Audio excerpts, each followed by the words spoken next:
welcome back to my channel. So remember that one scary story that I mentioned in that one video a little while ago? One story in particular that I vividly remember is our neighbor girl. She told me this creepy doll story.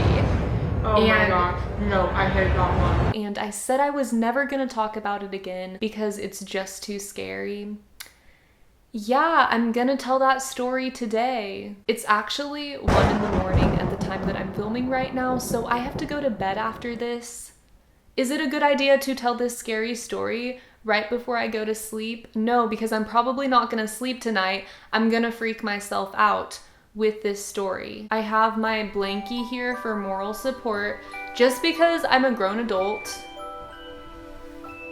doesn't mean that I can't get scared. Y'all just wait, this story is messed up. It traumatized me as a child and I couldn't sleep by myself for years. Every single night I would sleep in the same room as my sister because I was just too terrified to sleep alone in a dark room until I was about 11 years old. Disclaimer, if you don't like scary stories that involve dolls, this is not the one for you. You probably just want to click off now. I don't want to be held accountable for you having to sleep in your parents' room for the rest of your life because you're so scared.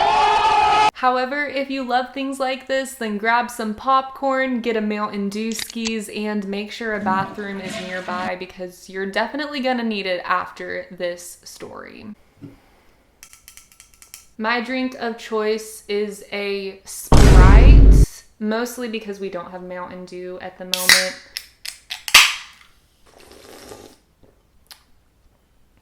Oh, I haven't had Sprite in years.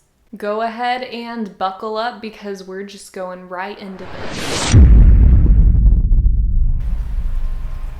Once upon a time, on a cold and dark October eve, Beth and her family were cooped up indoors.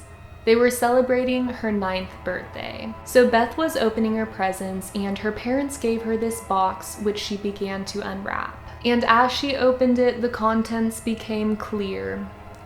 It was a doll. It was very expensive in nature. It stood about 2 feet tall, but there was something that was off about this one. The black beady eyes that stared back at Beth did not settle well with her. But the doll also came with a note, and it said, "Her name is Molly, passed on from your great-grandmother." A chilling thought passed Beth because giving the doll a name just made it seem more real and more alive, which for most people isn't a quality that you want in a doll. Even more so that this doll was older than her and passed on by her deceased great-grandmother. Yeah, that's kind of an unsettling feeling. But you know, of course, Beth didn't think this doll could do anything. It's just a toy. It's just a material thing. A very sinister looking one at that, but you know, when it comes down to it, what is the worst that can happen?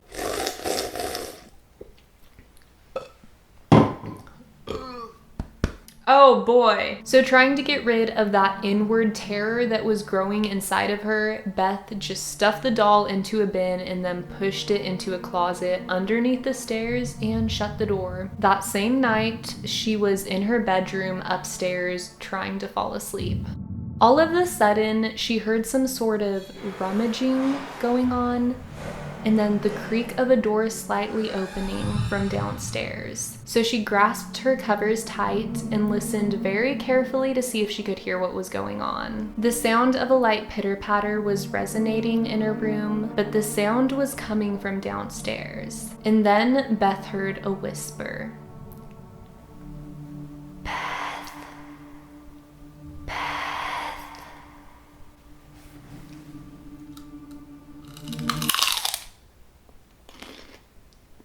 Okay, so Beth heard the really creepy whisper. Her face became white and her heart started beating faster. Then she heard it again. I'm on the first step. I'm on the second step.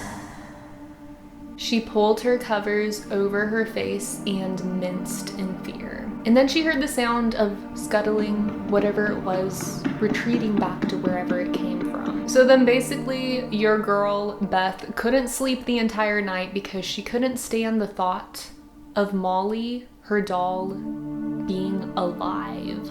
Of course, the next day, Beth tried to tell her parents what she heard last night, but they just brushed it off. They told her it was just a dream, she was just imagining it, and it was all gonna be okay, and they sent her off to school. When she got back from school, she checked the bin underneath the stairs just to make sure, and Molly was right where she had left her. Nighttime came again, and Beth reluctantly got in her bed to try to go to sleep again. After some time, she dozed off, but then she was woken up by the sound of quick footsteps downstairs. Yeah, that was sick. And then the whisper came again. Beth, I'm on the third step. I'm on the fourth step. It sounded like the doll retreated again, and Beth laid in her bed, paralyzed with fear, staying up all night once again. The following morning came, and Beth went to go check the bin again, and the doll was still there, right where she had placed it. She thought to herself, if Molly is climbing 2 stairs every night, it's only a matter of time before she reaches my room, and then what? Beth shuddered at that thought. The following night, Beth heard it again. I'm on the 5th step. I'm on the 6th step. Another sleepless night. Beth couldn't take it anymore. There were only 2 more steps until the top, and then what could possibly happen after that? So she started to doubt her own belief and tried to pass off these nightly occurrences as just vivid, realistic dreams. But she knew that she was awake the entire time because she hadn't seen sleep in a long time. Evening came once again, and Beth lay in her bed with her covers wrapped tight around her, waiting in anticipation for the noise. She waited for hours, but nothing. She was also beginning to get drowsy, so she fell into a half-sleep state. All of a sudden, she heard a sound, a voice, the voice.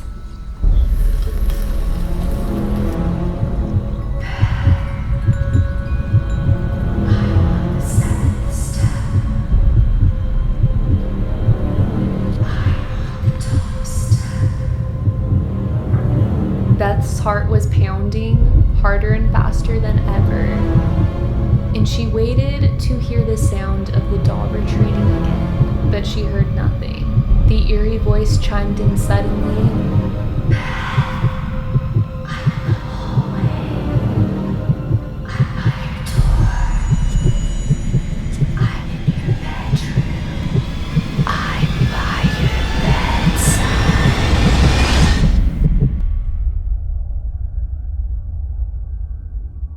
The next morning, the parents walked into the room, and what they saw was a horrifying sight. Beth was lying on her bed with the doll right next to her. And they were watching the Emoji Movie and having a great time. The end.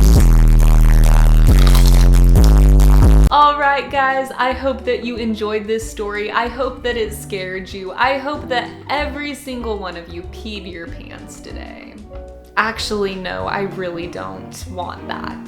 If this story legitimately scared you like it scared me as a child, go ahead and let me know in the comments so we can relate with each other and maybe start a support group. Let's all just be really supportive of each other, because I am not joking when I say that this story messed me up as a child. Also, if you ever want to chat, my DMs are always open on Twitter and Instagram, so make sure to go get connected over there. It's lots of fun. It's a great time, and it's not as scary as this video. Thank you guys so much for watching. I hope that you have a fantastic day. I love y'all. Bye.